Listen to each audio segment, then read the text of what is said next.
Today, we will be discussing the spell Chromatic Orb. We will be discussing how the spell works, what you need to cast the spell, and how you can use the spell to your advantage. Chromatic Orb is a level 1 evocation spell, primarily used by sorcerers and wizards. The casting time for this spell is 1 action. The range at which you can cast the spell is 90 feet. Components required to cast the spell are verbal, which means you speak the spell, somatic, which means you use hand gestures to cast the spell, and material, diamond, with 50 gold pieces. The duration of this spell is instantaneous. You hurl an orb of energy at a target creature within range, choosing one of the following damage types: poison, fire, cold, thunder, acid, or lightning.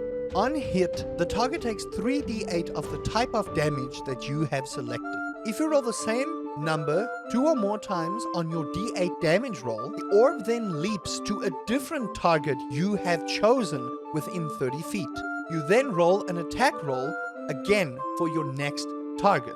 However, the orb cannot leap unless it is cast at a spell slot of level 2 or above. Casting this at a higher spell slot than 1 increases the damage by 1d8 per level after 1.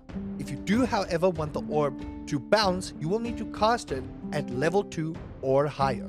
The orb can jump depending on the spell slot level you've casted. In this case, if you cast it at level 4, you'll have 4 bouncing targets. Now, Chromatic Orb, I recently found out in my campaign, has actually been really good and clutch in severe battle situations where it looks like the party might die, but then Chromatic Orb comes out of nowhere and just bounces between targets.